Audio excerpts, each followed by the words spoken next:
জয় গুরু। দান গ্রহণে শ্রী শ্রী ঠাকুর কি বলেছেন?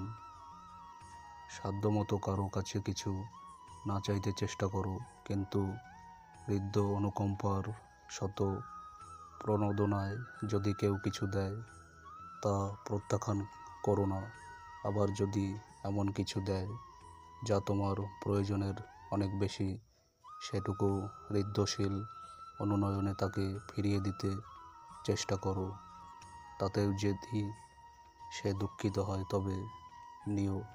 এরকম করতে করতে ক্রমশ নির্লোভ হয়ে উঠবে, মিতব্যয়ী হয়ে উঠবে, মিতিচলন আন্বিত হয়ে উঠবে। অযথা প্রয়োজনের পরিধিকে বাড়িয়ে নিয়ে ভারাক্রান্ত হতে হবে না তোমাকে, লোভ হতে হবে না তোমাকে। আবার অশোভন যদি কেউ কিছু দিতে চায় তাও গ্রহণ করো না। এই অশোভন গ্রহণ মানুষকে অনেক সময় অনেক ফাঁসাদেই ফেলে দেয়।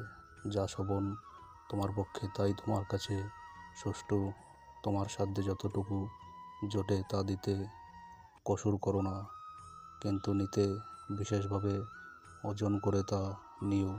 এই চলনে অনেক নাজেহালকে এড়িয়ে চলতে পারবে। জয় গুরু।